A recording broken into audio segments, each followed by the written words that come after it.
'Twas the night before Christmas as told by Uncle Jim. This book is a special...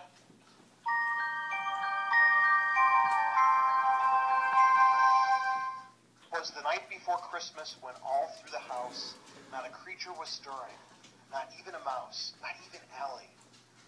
The stockings were hung by the chimney with care in hopes that St. Nicholas, a.k.a. Santa, soon would be there. The children were nestled all snug in their beds while visions of sugar plums, candy, I guess, danced in their heads. And Mama in her kerchief and I in my cap, I don't know why they were wearing caps to bed, they just did, had just settled down for a long winter's nap.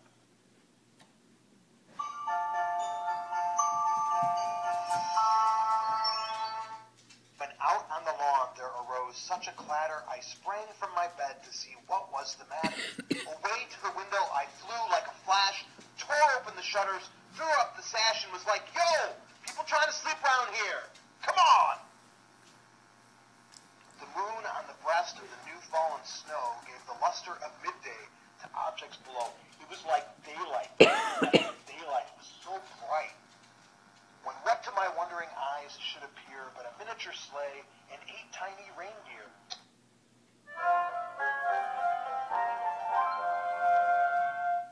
The little old driver, so lively and quick, I knew in a moment it must be St. Nick, a.k.a. Santa. More rapid than eagles, his coursers they came, and he whistled and shouted, "Yip!" and called them by name.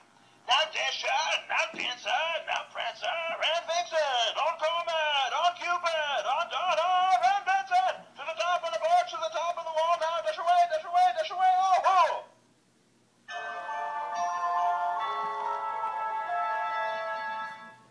As dry leaves that before the wild hurricane fly, when they meet with an obstacle, none of this makes sense, so up to the housetop the coursers they flew, with the sleigh full of toys and St. Nicholas, a.k.a. Santa, too. And then in a twinkling I heard on the roof the prancing and pawing and the of the reindeer. As I drew in my head and was turning around down the chimney, St. Nicholas, a.k.a. Santa, came with a bound.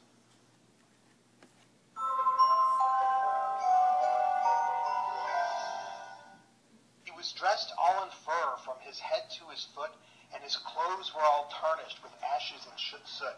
He probably should have worn darker colors. The soot really shows up badly on like whites and reds. A bundle of toys he had flung on his back, and he looked like a peddler just opening his pack. His eyes, how they twinkled. His dimples, how merry. His cheeks were like roses. His nose like a cherry. His droll little mouth was drawn up like a bow, and the beard on his chin was as white as the snow.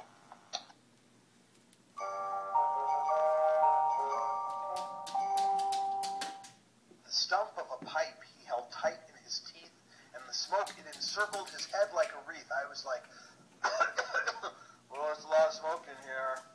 He had a broad face and a little round belly that shook when he laughed like a bowl full of jelly.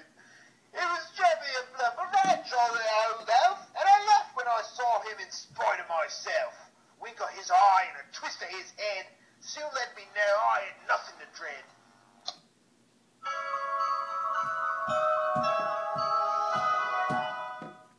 He spoke not a word, but went straight to his work, and filled all the stockings. He was such a big jerk. Wait, what?